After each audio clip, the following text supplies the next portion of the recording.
Welcome to SV news. ముందుగా ముఖ్యాంశాలు.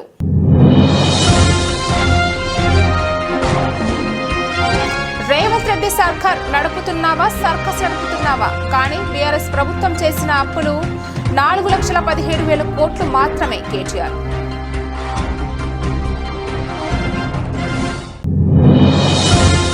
తెలంగాణలో చెప్పులు ఎత్తుకుపోయేవాడిలాగా రేవంత్ రెడ్డిని ఎవరు చూశారు? కేంద్ర మంత్రి బండి సంజయ్.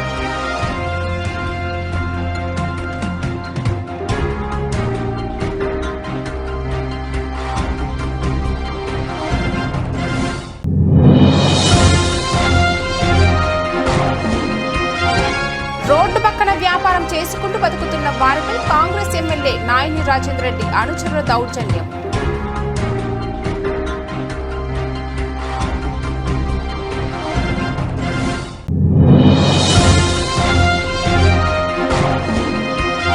పెనపాక ఎమ్మెల్యే శ్రీ పాయం వెంకటేశ్వర్లు జన్మదిన వేడుకలను ఘనంగా నిర్వహించిన పెనపాక మండల కాంగ్రెస్ పార్టీ నాయకులు.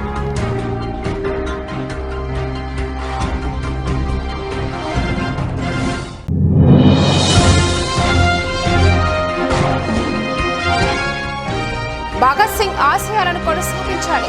ఇల్హందు మాజీ శాసనసభ్యులు గుమ్మడి నరసయ్య దిశ టీవీతో.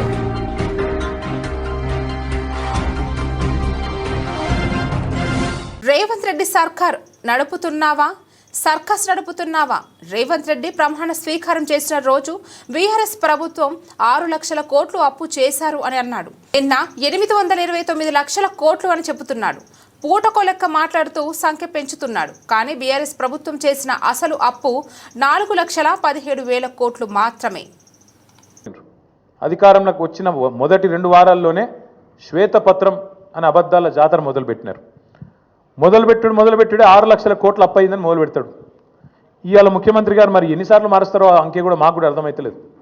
మొదలుపెట్టినప్పుడు డిసెంబర్ 2023లో 6 లక్షల చిల్లర కోట్లు అప్పు అని చెప్పిండు కేసీఆర్ గారు చేసింది. ఇవాళ చెప్తున్నాడు నిన్న 8,29,000 కోట్లట. ఈ సంఖ్య రోజు రోజుకు మారుతూనే ఉంటుందా? సర్కార్ నడుపుతుండ్రా, సర్కస్ నడుపుతుండ్రా? ఏం నడుపుతున్నారు మీరు? 6 లక్షల కోట్లని చెప్పింది మీరే, మళ్ళీ ఇవాళ 8,29,000 కోట్లను అబద్ధం చెప్తుంది మీరే. అసలు వాస్తవం ఏంది? 4,17,000 కోట్లు మాత్రమే టీఆర్ఎస్ బీఆర్ఎస్ ప్రభుత్వం చేసిన అప్పు. 10 ఏళ్ల కాలంలో సంవత్సరానికి మేము చేసిన అప్పు కేవలం 40,000 కోట్లు మాత్రమే. తెలంగాణలో ఇప్పుడు చెప్పులు ఎత్తుకుపోయే దాని మీద చర్చ నడుస్తుంది.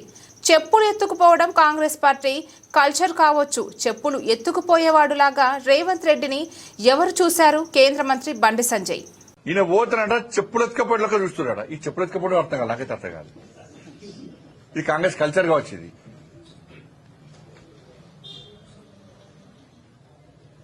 ఇప్పుడు చెప్పులు ఎత్తుకపోవడం మీద చర్చ జరుగుతుంది. ఇప్పుడు ఇక జరగాల కూడా. 2023 డిసెంబర్లో రాష్ట్ర ముఖ్యమంత్రి గారు ప్రధానమంత్రిని కలిశారు. 2024 జూలైలో రాష్ట్ర ముఖ్యమంత్రి గారు ప్రధానమంత్రిని కలిశారు. మొన్న ఫిబ్రవరి 2025లో కూడా రాష్ట్ర ముఖ్యమంత్రి గారు ప్రధానమంత్రి గారు కలిశారు. ఇక మంత్రులను పోయినప్పుడల్లా వస్తున్నారు మంత్రులను. నిన్న కూడా లాస్ట్ కు హైదరాబాద్ నితిన్ గడ్కరీ గారు కూడా కలిశారు.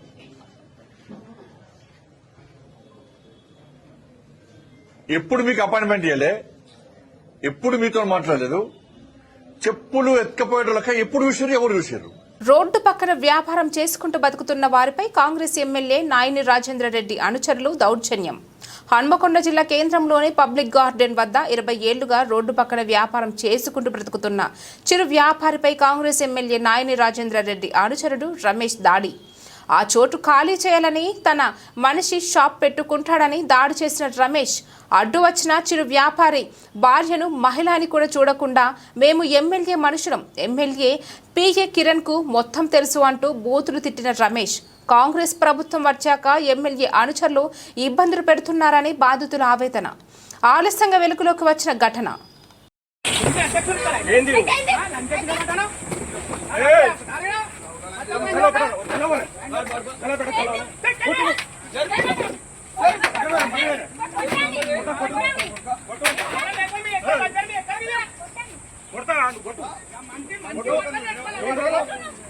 భద్రాద్రి కొత్తగూడెం జిల్లా పినపాక మండలం బయ్యారం క్రాస్ రోడ్ నందు పినపాక ఎమ్మెల్యే శ్రీ పాయం వెంకటేశ్వర్లు గారి జన్మదిన వేడుకలు ఘనంగా నిర్వహించారు. కాంగ్రెస్ పార్టీ నాయకులు, కార్యకర్తలు, అభిమానుల సమక్షంలో కేక్ కట్ చేసి నాయకులకు తినిపించారు. అనంతరం పాయం గారు మాట్లాడుతూ ప్రజలు తనపై చూపించిన అభిమానానికి ఎల్లప్పుడూ రుణపడి ఉంటానన్నారు. తన పుట్టినరోజున అన్నదానం, వైద్య శిబిరాలు, పండ్ల పంపిణీ వంటి సేవా కార్యక్రమాలు నిర్వహించిన నాయకులకు, కార్యకర్తలకు, అభిమానులకు కృతజ్ఞతలు తెలియజేశారు. అనంతరం కాంగ్రెస్ పార్టీ నాయకులతో డాన్స్ వేసి అలరించిన పినపాక నియోజకవర్గ శాసనసభ్యులు గౌరవనీయులు శ్రీ పాయం వెంకటేశ్వర్లు. ఈ యొక్క కార్యక్రమాలు పినపాక మండల కాంగ్రెస్ పార్టీ అధ్యక్షులు గోడిశాల రామనాథం గారు, కాంగ్రెస్ పార్టీ మండల నాయకులు, యువజన నాయకులు, కార్యకర్తలు తదితరులు పాల్గొన్నారు.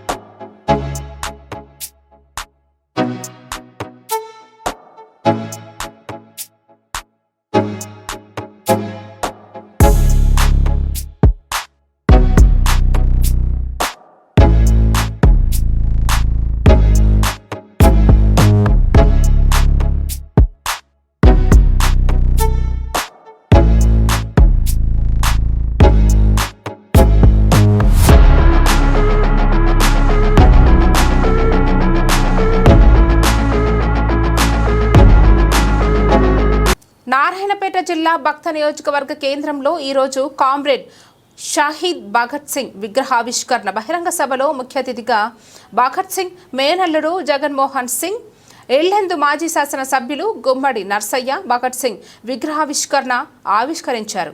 దిశ టీవీతో మాట్లాడుతూ ఆనాడు దేశం కోసం 23 ఏళ్ల వయసుకే ప్రాణాలను తృణప్రాయంగా రపించి ఉరికంబాన్ని చిరునవ్వుతో ముద్దాడి బ్రిటిష్ సామ్రాజ్యాన్ని గడగడలాడించిన భగత్ సింగ్ విగ్రహావిష్కరణ మక్తల్ పట్టణంలో ఆవిష్కరించడం ఎంతో గొప్ప విషయమన్నారు.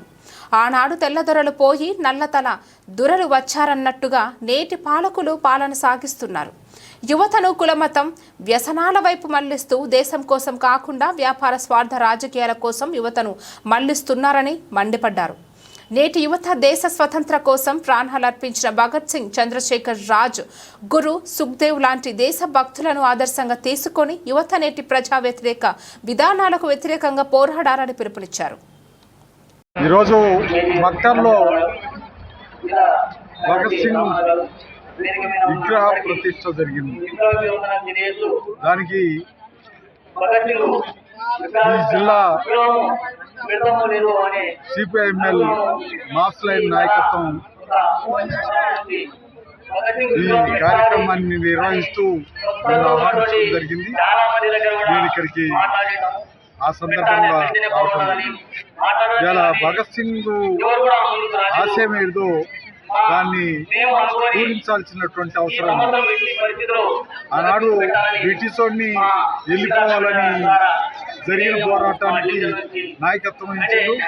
ఈ దేశం స్వతంత్ర దేశం కావాలని కోరుకున్నాడు. వ్యవస్థ మారి సమసమాజం కావాలని కోరుకున్నాడు. ఇక్కడ బ్రిటిష్ వాడు పోవాలని కాదు, ఇక్కడ ఉన్నటువంటి ప్రజలందరూ, పౌరులంతా కూడా ఒక అవగాహనతోటి ఒక కూటమిగా ఉండాలని కోరుతున్నారు. కానీ బ్రిటిష్ వాడు ఎట్ట వెళ్ళిపోయిండు. ఇలా ఈ దేశంలో ఉన్నటువంటి ఈ దేశ నాయకత్వం, ఈ దేశాన్ని పరిపాలిస్తున్నటువంటి నాయకత్వం, రాజకీయాలు, పొలిటికల్ గా జరుగుతున్నటువంటి దమన నీతి, దమనకాండ ఎంత ఘోరంగా ఉందో ఇలా కనపడుతుంది.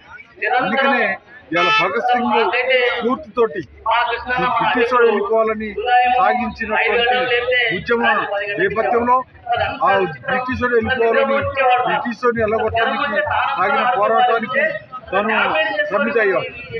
కానీ ఇవాళ ఇంకా మిగిలింది ఆ దౌర్భాగ్యం అని చూపిస్తుంది భారతదేశ పరిస్థితి. ఇవాళ ఇక్కడ జరుగుతున్నటువంటి ప్రజలకి న్యాయం జరగాలి, ప్రజల్ని తోస్తున్నటువంటి కోర్టులు పోవాలి. ఇక్కడ సమసమాజం అనేటువంటి చిన్న పెద్ద ఉన్నోడు లేనోడు అనేటువంటి సమాజం కాదు. సమాజం కావాలి, అందరూ సమానమైనటువంటి జీవితాలు గడపాలి అనేటువంటి నేపథ్యంలో జరుగుతున్న ఉద్యమాల్ని అణచివేయడానికి ఇలా భారతదేశాన్ని పరిపాలిస్తున్నటువంటి మోడీ ప్రభుత్వం నక్సలైట్లని లేకుండా చేస్తానంటూ నక్సలైట్ల తర్వాత ఈ ఎంబటి తిరిగేటువంటి మాలాంటి వాళ్ళని కూడా అర్బన్ నక్సలైట్లు అనేటువంటి ముద్రసి అణిచేయడం కోసం చేస్తున్నటువంటి దుర్మార్గపు చర్య కనుక అందుకే మేము సిపిఎంఎల్ మాస్ లైన్ గా మేము డిమాండ్ చేస్తున్నాం. ఆ కర్రెగుట్టంలో సాగుతున్నటువంటి గమన నీటిని బ్రేక్ చేయి, అక్కడికి పంపించిన బలగాల్ని వెనక్కి తీసుకో. వాళ్ళు ఏం డిమాండ్ చేస్తున్నారో ఆ నక్సలైట్లు వాళ్ళ డిమాండ్ ఏంటో ఆలోచించు. ఆ ఆలోచన ప్రకారంగా వాళ్ళని ఎట్లా దారి తీసుకురావచ్చు. కానీ దుర్మార్గంగా చంపేస్తున్నాం. ఇప్పటికి ఒక 6 నెలల నుండి వరుస పెట్టి చంపేస్తున్నాం. అది నువ్వు ఇలా బండి సంజయ్ మాట్లాడాడు. ఇక్కడ ఈ దేశాన్ని, ఈ దేశ పౌరుల్ని, ఈ దేశ ప్రజల్ని మోసం చేస్తున్నారు, దగా చేస్తున్నారు. దానికి బ్రేక్ పడాలి. దానికి వ్యతిరేకంగా సాగే పోరాటాల్ని ముందుకు తీసుకోవాలి. సూర్యాపేట జిల్లా హుజూర్ నగర్ నియోజకవర్గంలో మట్టి మరియు ఇసుక బ్రోకర్లు రెచ్చిపోతున్నారు. పగలు రాత్రి అనే తేడా లేకుండా అక్రమంగా మట్టిని తీస్తూ టిప్పర్ల ద్వారా రియల్ వెంచర్ల కోసం పట్టా భూముల నుండి మట్టిని తరలిస్తున్నారు. మట్టి మాఫియాకు గాడ్ ఫాదర్ అనే అంటూ వాహనాలు పట్టుబడితే అవి మన వాళ్ళవే, వదిలేయండని ఆయన పేరే చెప్పి అధికారులను బెరు తెగించి హెచ్చరిస్తుంటే ఏమి చేయలేని అధికారులు తెల్లముఖం వేస్తున్నారు. రాత్రి పగలు తేడా లేకుండా మట్టి దోపిడీ నియోజకవర్గ కేంద్రంలో సుమారు సంవత్సర కాలంగా ప్రభుత్వ పట్టా భూముల్లో పెద్ద ఎత్తున మట్టి తవ్వకాలు జరుగుతున్నాయి. పదుల సంఖ్యలో భారీ టిప్పర్లలో రాత్రి పగలు తేడా లేకుండా మట్టిని తరలిస్తున్నారు. యథేచ్ఛగా మట్టి దందా కొనసాగుతుందని అధికారులకు సమాచారం ఉన్నా మామూలుగా తీసుకుంటున్న రెవెన్యూ పోలీస్ శాఖల అధికారులు ఆ వైపు కన్నెత్తి కూడా చూడటం లేదని ప్రజలు ఆరోపిస్తున్నారు. ఇప్పటికైనా సంబంధిత అధికారులు స్పందించి కఠిన చర్యలు తీసుకోవాలని, మట్టి వ్యాపారానికి వినియోగిస్తున్న వాహనాలను సీజ్ చేసి కేసులు నమోదు చేయాలని స్థానికులు డిమాండ్ చేస్తున్నారు.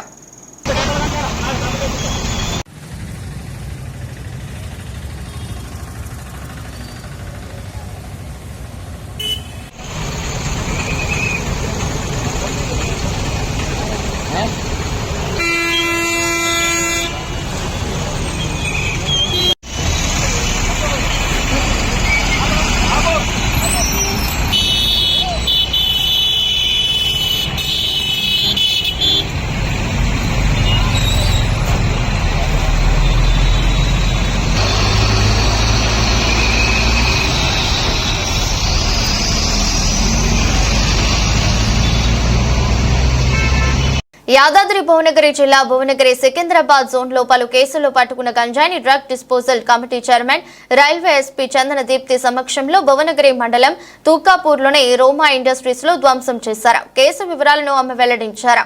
2024 నుంచి ఇప్పటి వరకు 2010.135 కేజీల గంజాయి స్వాధీనం చేసుకున్నామని, దాని విలువ 10,05,06,750 ఉంటుందన్నారు.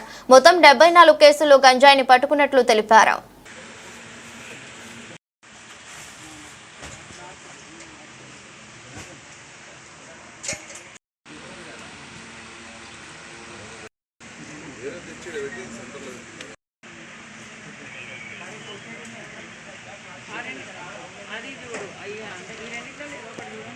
ఇక్కడ మనకి దొరికినటువంటి డ్రగ్స్ తర్వాత ఎవరు పంపిస్తున్నారు, వాళ్ళని ఎవరు మోటివేట్ చేశారు, ఇవన్నీ కూడా మేము ఇన్వెస్టిగేషన్లో తీసుకొస్తుంటాం. బట్ మీరు చెప్పినట్లు నిఘా అనేది అది కంటిన్యూస్ ఉంటుంది. మా ఇంటెలిజెన్స్ ఇన్ఫర్మేషన్తోనే మేము పట్టుకోవడం జరుగుతుంది. ఎక్కువ శాతం యాక్సిడెంటలీ రెగ్యులర్ చెకింగ్లో దొరికేవి తక్కువనే ఉంటాయి. ఇన్ఫర్మేషన్ పెట్టి ఎవరు తీసుకెళ్తున్నారు అంటే మాకు ఇప్పుడు ఒక కేసు మేము రిజాల్వ్ చేసాము, దాంట్లో ఎవరెవరు ఉన్నారో అని తెలుసుకుంటాము. వాళ్ళ మీద నిఘా కంటిన్యూ అవుతూనే ఉంటుంది. సో నెక్స్ట్ టైం మూమెంట్ జరిగినప్పుడు మాకు ఇన్ఫర్మేషన్ వస్తుంది, దాని ప్రకారం మేము ఇంటర్సెప్ట్ చేసి పట్టుకోవడం జరుగుతుంది. సో ఈ నిఘా వ్యవస్థ అనేది ఆల్రెడీ ఉంటుంది, బట్ దాన్ని time to time we keep on strengthening it with refresher courses and trainings. Around 13 cases, మిగిలినవన్నీ కూడా 24 and 25లో రిజిస్టర్ అయిన కేసెసే ఉన్నాయి. సో మీరు చూడొచ్చు ఇంత పెద్ద మొత్తంలో మనం డ్రగ్స్ జస్ట్ 24-25లోనే సీజ్ చేయడం జరిగింది. మనకి ట్రైన్స్లో కానీ రైల్వే స్టేషన్స్లో కానీ ట్రాక్స్ దగ్గర కానీ ఎక్కడైనా డ్రగ్స్ కానీ లేకపోతే డ్రగ్స్ సరఫరా చేసే వ్యక్తులు కానీ ట్రాన్స్పోర్ట్ చేసే వ్యక్తులు పెడ్లింగ్ చేసే వాళ్ళు వీళ్ళందరినీ కూడా మనము NDPS యాక్ట్ కింద బుక్ చేయడం జరుగుతుంది. అదేవిధంగా వాళ్ళ దగ్గర ఉన్నటువంటి డ్రగ్స్ సీజ్ చేసి ప్రొసీజర్ ప్రకారం ఈ విధంగా డిస్పాచ్ చేయడం జరుగుతుంది. ఇప్పుడు 20 kgs కన్నా ఎక్కువ పట్టుకున్న వాటిలో మ్యాక్సిమం పనిష్ జరుగుతుంది అని అప్పుడు చెప్పారు. ఇప్పుడు ఎన్ని కేసుల్లో కన్విక్షన్ పడ్డది అనే ఐడియా ఉంది? అంటే we have all the data but I can give you separate. Conviction కోసం మా ప్రయత్నాలు రీసెంట్ పాస్ట్లో చాలా స్ట్రెంథన్ చేసాము. Last 1 year or even last 1 year నుంచి కన్విక్షన్ పడటానికి ఏ విధంగా ఇన్వెస్టిగేషన్ చేయాలి, ఎంత పర్ఫెక్షన్ ఉండాలి ఇన్వెస్టిగేషన్లో అనే దాని మీద స్టడీస్ జరిగాయి. తర్వాత ప్రతి ఆఫీసర్కి ప్రతి డివిజన్ నుంచి కూడా మనకి సబ్స్టాన్షియల్ నెంబర్ ఆఫ్ ఆఫీసర్స్కి ట్రైనింగ్ కూడా ఇవ్వడం జరిగింది with practical hands on experience in Hyderabad. మనకి వీ హ్యావ్ దిస్ TNAB ఉంది. It is a specialised agency for handling the drug menace and TNAB వారు పీరియాడికలీ ట్రైనింగ్ ఇస్తూ ఉంటారు ఆఫీసర్స్కి. ఎందుకంటే ఇప్పుడు మనం not only catching the culprits and seizing drugs but procedure ప్రకారం మనం ఇన్వెస్టిగేషన్ చేస్తేనే మనకి conviction chances. So conviction chances డెఫినెట్గా ఇంప్రూవ్ అయ్యని చెప్పొచ్చు. మీకు ఫిగర్స్ అని గివ్ యూ సపరేట్. NDPS కేసెస్కి సంబంధించి డ్రగ్స్ ఏవైతే సీజ్ చేశారో అనేక కేసెస్లో 74 cases to be precise and drugs total quantity వచ్చి 2010.135 kgs of ganja worth ₹10 crores 5,06,750. ఈ మొత్తం డ్రగ్స్ని ఈ డ్రగ్స్ డిస్ట్రక్షన్ సైట్ భువనగిరిలో డిస్ట్రాయ్ చేయడం జరుగుతుంది. సో దీంట్లో సికింద్రాబాద్ అర్బన్ డివిజన్కి సంబంధించి 49 కేసెస్ ఉన్నాయి అండ్ 1419.229 kgs ఉంది డ్రగ్స్. తర్వాత దాని వర్త్ వచ్చి 7 crores 9,61,450. అండ్ సికింద్రాబాద్ రూరల్ డివిజన్కి సంబంధించి మన దగ్గర 5 కేసెస్ ఉన్నాయి 100.842 kgs and 50,42,100 rupees worth. Kazipet డివిజన్కి సంబంధించి 20 కేసెస్ ఉన్నాయి. 20 కేసెస్లో 490.064 kgs వెయిట్ ఉన్నటువంటి drugs worth 2 crores 45,03,200 rupees. So ఈ మొత్తం డ్రగ్స్ని as per procedure drug disposal procedure ఉంటుంది. దాంట్లో భాగంగా మనకి డ్రగ్ డిస్పోజల్ కమిటీ ఉంటుంది. దానికి చైర్మన్ SPGRP అనగా నేను ఉంటాను. And in the presence of all the concerned officers, we are carrying on this destruction work and we are presenting in front of media also. Suryapet జిల్లా కోదాడ రాష్ట్ర వ్యాప్తంగా కొత్త పాత ఇరిగేషన్ ప్రాజెక్టులకు నిధులు మంజూరు చేసి వాటి పరిధిలో ఉన్న భూములను సస్యశ్యామలం చేసేందుకు రాష్ట్ర ప్రభుత్వం కృషి చేస్తుందని ఇరిగేషన్ శాఖ మంత్రి ఉత్తమ్ కుమార్ రెడ్డి అన్నారు. కోదాడ నియోజకవర్గంలో పర్యటించిన ఆయన పట్టణంలో ఏర్పాటు చేసిన వడ్డర ఓబన్న విగ్రహాన్ని ఆవిష్కరించి 100 పడకల నూతన హాస్పిటల్ భవన్ నిర్మాణానికి స్థల పరిశీలన చేశారు. ఎమ్మెల్యే క్యాంపు కార్యాలయంలో ఇరిగేషన్ శాఖ అధికారులతో నిర్వహించిన సమీక్ష సమావేశంలో పాల్గొన్నారు. ఈ సందర్భంగా అధికారుల పనితీరుపై ఆయన ఆగ్రహం వ్యక్తం చేశారు. కోదాడ నియోజకవర్గంలో నూతనంగా మంజూరైన ఇరిగేషన్ ప్రాజెక్టుల పనుల విషయంలో అధికారులు నత్తనడకన పనులు చేస్తున్నారని ఆగ్రహం వ్యక్తం చేశారు.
కూర్చోరు.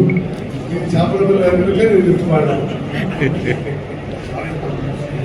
సరే, ఇప్పుడు ఇంకోటి శ్రీ గారు, మీరు ఎస్సీ ఈ 2-3 రోజుల్లో కోలారులో అన్ని లిఫికేషన్ స్కీమ్స్ రివ్యూ చేయండి. నేను వచ్చిన కూర్చునేటప్పుడే మీరు వస్తుంటే నాకు అనిపిస్తుంది. మీకు ఆ ఖమ్మం ఎడిషన్ ఛార్జ్ చేస్తే అయిపోతాం. మీకు పడడం ఎక్కువైపోయింది మీకు. ఓకే, సరే కూడా ఎడిషన్ ఛార్జ్ కూడా ఇచ్చేద్దాం. అది నేను చేస్తున్నా నాకు ఏమనిపిస్తుంది, నేను చేతో మాట్లాడితే స్టేట్మెంట్ ఇస్తున్నా పోతున్నా గ్రౌండ్ లో వర్క్ అయితే లేదు. నువ్వు తప్పుకోవాలి, నేను తప్పుకోవాలి. ఓకే, ఇప్పుడు ప్రాసెస్ పేపర్ వర్క్ చేయదు అని చెప్పిండ్రా?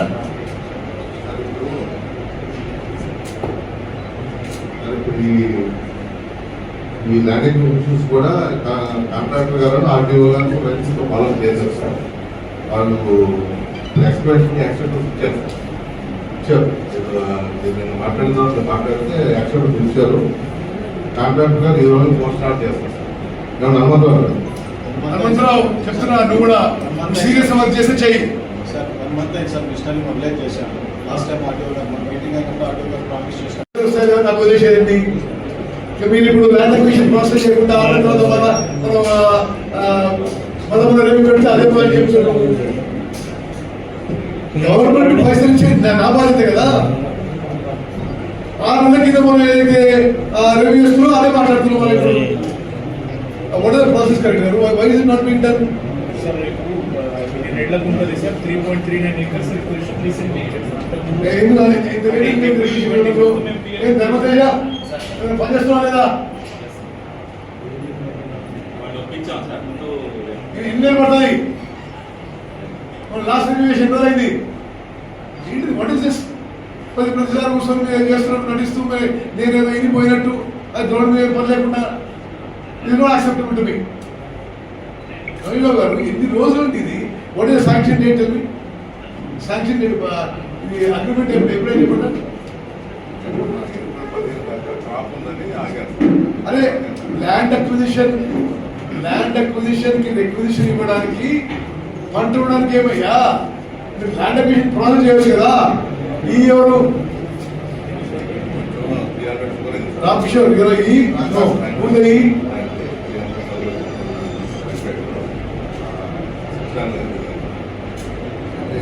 లేడా? ఇప్పుడు రమేష్ బాబు గారు, ప్రధానమంత్రి గారు, మీ అందరూ చెప్తున్నా, ఇది ఇంకా ఫాస్ట్ గా జరగకుంటే మాత్రం ఇక మనం ఏదో సీరియస్ యాక్షన్ అయింది చెప్తున్నా. చెప్పి అది మీరు ప్రాసెస్ చేయండి అయ్యా. రైతులు అది మీరు కనీసం అవార్డు పాస్ చేయడానికి కలెక్టర్ రిక్వెస్ట్ ఇవ్వాలి, వాళ్ళు అవార్డు చేయాలి. ఏమి లేకుండా ప్రతిసారి ఒక మాట చెప్తాడే సీతా యాక్సెప్టబుల్. రీజన్ పంట ఉన్నది ఒకటి, నాగార్జున సాగర్ ఆయకట్టుకి నీళ్లు పెంచడానికి, అదేవిధంగా ఎస్ఆర్ఎస్పి స్టేజ్ 2కి నీళ్లు పెంచడానికి ముందు చర్యగా ఏమైపోయిందంటే మీ అందరికి తెలుసు, నాగార్జున సాగర్ కానీ ఎస్ఆర్ఎస్పి కానీ కట్టి ఒక 60 ఏళ్ళు అయింది. ఈ 60 ఏళ్లలో కొంత సిల్టింగ్ సెడిమెంటేషన్ అయింది. అయితే ఇసుక మట్టి రావడం, ఆ ప్రాజెక్ట్ యొక్క కెపాసిటీ తగ్గుతూ పోయింది. తగ్గుతూ పోతే ఏమైతుంది? నీళ్ళ కెపాసిటీ తగ్గిపోతే ఆయకట్టు తగ్గిపోతుంది. ఇప్పుడు ఈ 60 ఏళ్లలో ఎవరు చేయలేదు. నేను ఇరిగేషన్ మంత్రి అయిన తర్వాత ఈ మేజర్ ప్రాజెక్ట్స్ అన్నిటికీ డీసిల్టింగ్, డీసెడిమెంటేషన్ ఒక భారతదేశంలోనే బెస్ట్ పాసిబుల్ టెక్నాలజీతో పని మొదలు పెట్టినాము. ముందుగా నాగార్జున సాగర్ కెపాసిటీ పెంచడానికి నాగార్జున సాగర్ డీసిల్టింగ్, డీసెడిమెంటేషన్ కి ఇప్పుడు పనులు మొదలు పెడుతున్నాము ఎండాకాలము.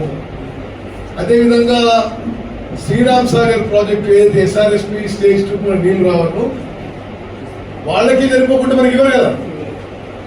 అది నీళ్ల స్టోరేజ్ పెంచడానికి అక్కడ కూడా డీసిల్టింగ్, డీసెడిమెంటేషన్ చేయడం జరుగుతుంది. అదొక ప్రక్రియ.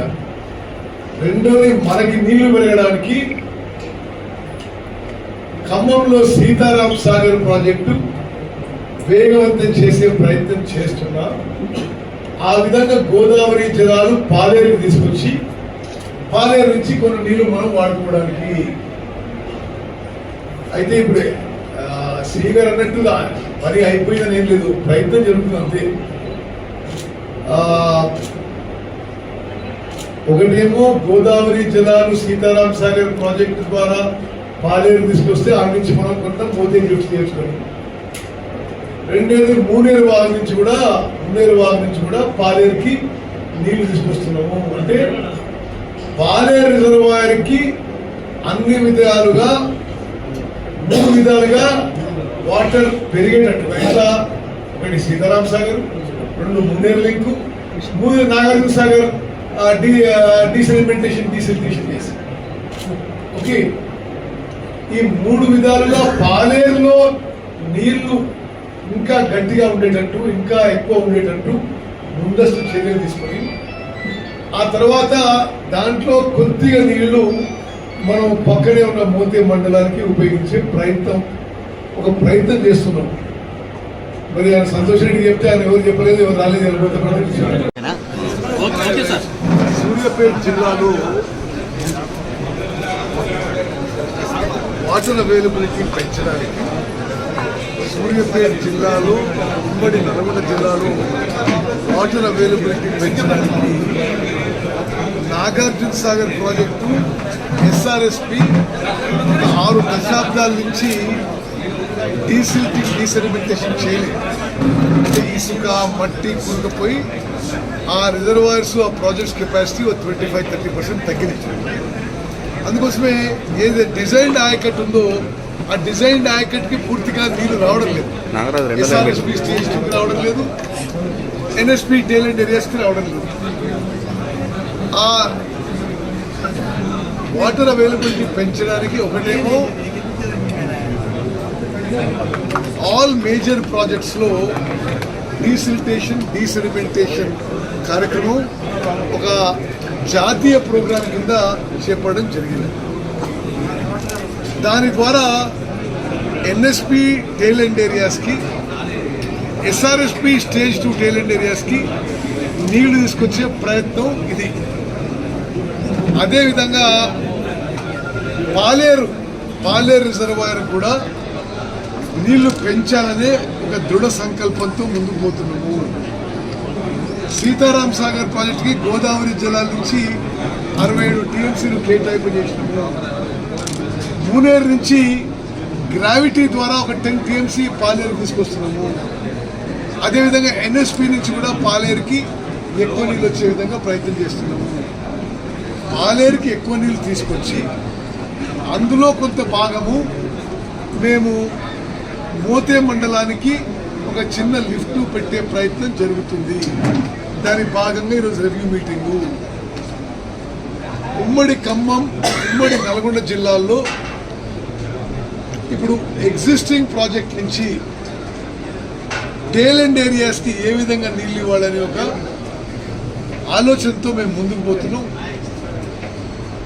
రాష్ట్ర వ్యాప్తంగా కొత్త ఇరిగేషన్ ప్రాజెక్ట్స్లు, పాత ఇరిగేషన్ ప్రాజెక్టుల మరమ్మతులతో రాష్ట్రం మొత్తం కూడా మరి ముఖ్యమంత్రి రేవంత్ రెడ్డి గారు, ఉప ముఖ్యమంత్రి భట్టి గారి నాయకత్వంలో సస్యశ్యామలం చేసే ప్రయత్నంలో ఇవన్నీ భాగస్వామ్యం చెప్పి నేను మనం చేస్తాం.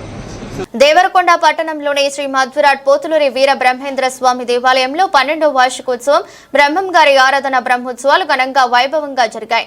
ఈ సందర్భంగా ఉదయం తెల్లవారుజామున మంగళ తోరణం, సుప్రభాత సేవ, ఉపనిషత్ పారాయణం, గ్రామ తోరణం, గజపతి గణపతి పూజ, పుణ్యవాచనం, కంకణ ధారణ, పంచగవ్య ప్రాసన కార్యక్రమాలు నిర్వహించారు.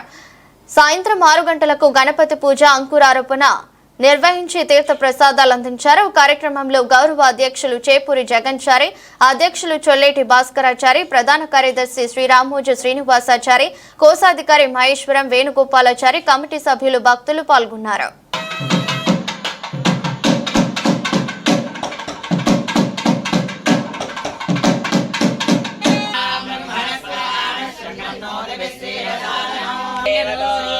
सरस्वत्यै नमः। गुरुब्रह्मा गुरुर्विष्णुः गुरुर्देवो महेश्वरः साक्षात् परं ब्रह्म हरिः ओम आचम्याली स्वरूपिणी श्रीचक्र महामेरु प्रतिष्ठा महोत्सवांगत्वेन श्रीमन्महा समस्त जलशुद्ध्यर्थं कंगनं समस्त जलशुद्ध्यर्थं ग्रामयामि दीपो दर्शयामि सर्वोपचारान् सम्पूरयामि स्थानमञ्चन्तगुम्हसः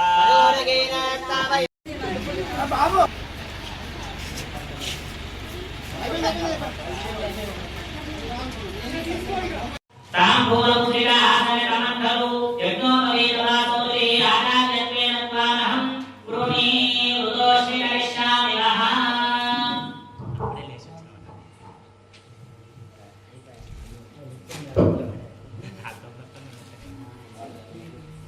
सकलंकं भवति सकलैश्वर्यं भवति सकलमिति सकलनित्यमायुः परमेश्वरो नमस्ते देवते इमावस्तावसावेरो नमस्ते देवं समेत सदां सौभाग्यवत्सायधास्ता परमेश्वर्यं भवति सकलमिति सकलनित्यमायुः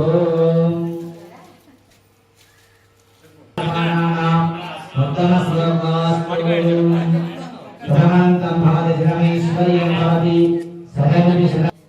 शतमन्तं भवति शतमैश्वर्यं भवति शतं दीर्घायुः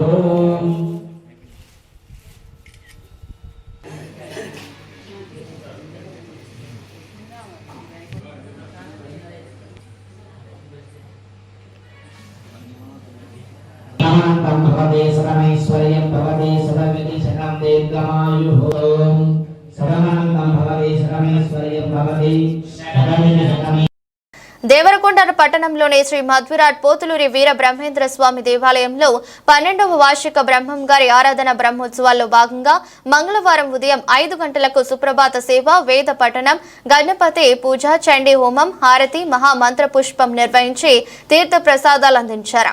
కార్యక్రమంలో దంపతులు చండీయాగంలో పాల్గొనగా విశేషంగా హాజరైన భక్తులు పూజలు నిర్వహించారు. అనంతరం భక్తులకు అన్న ప్రసాదాన్ని వితరణ చేశారు.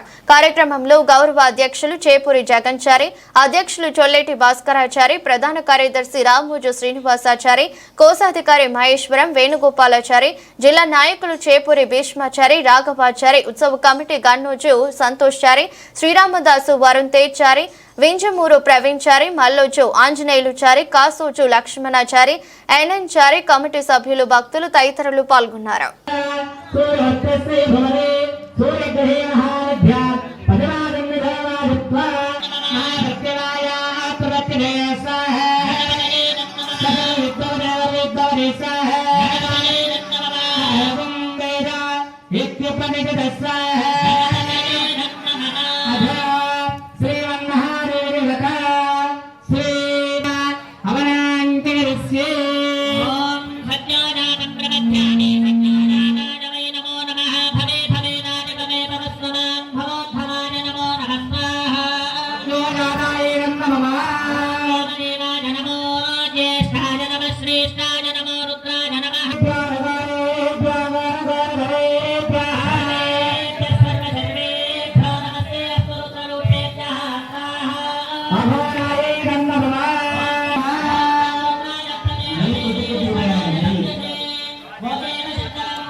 चाल कपको అధ్యాత్ అస్యాత్ యజమానసమానేన క్షేమస్థైర్యధైర్యభయారోగ్య ఐశ్వర్యావృద్ధ్యర్థం ధర్మార్థకామమోక్ష చతుర్విధఫలపురుషార్థసిద్ధ్యర్థ ఇష్టకామ్యార్థఫలసిద్ధ్యర్థ యజమానస్య గృహే అలక్ష్మీ పరిహారద్వార శ్రీ మహాలక్ష్మీ పరిపూర్ణకటాకటాక్ష వీక్షణావలద్ధ్యర్థ యజమానస్య గృహే ధనకనకౌస్తుభ అమలాంజగరిస్యే ఓం నిరంజనాం నరదీం తమన్న రుద్రస్సజాం నిరంజయే లక్ష్మీ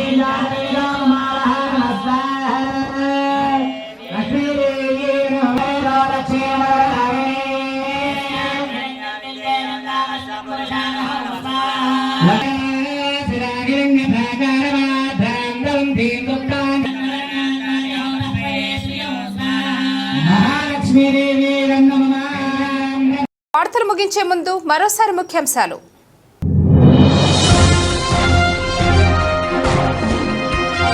రేవంత్ రెడ్డి సర్కార్ నడుపుతున్నావా సర్కస్ నడుపుతున్నావా? కానీ బీఆర్ఎస్ ప్రభుత్వం చేసిన అప్పులు 4,17,000 కోట్లు మాత్రమే. కేటీఆర్.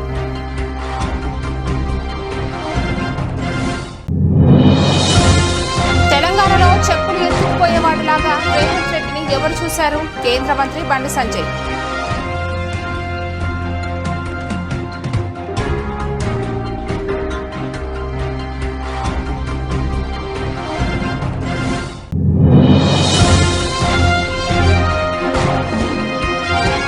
రోడ్డు పక్కన వ్యాపారం చేసుకుంటూ బతుకుతున్న వారిపై కాంగ్రెస్ ఎమ్మెల్యే నాయిని రాజేంద్ర రెడ్డి అనుచరుల దౌర్జన్యం.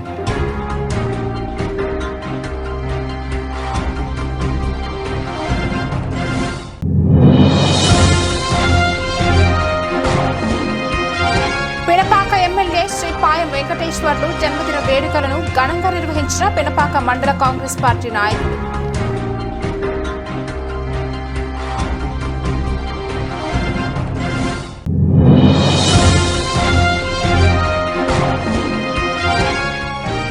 భగత్ సింగ్ ఆశయాలను కొనసాగించాలి. ఇల్హందు మాజీ శాసనసభ్యులు గుమ్మడి నరసయ్య దిశ టీవీతో.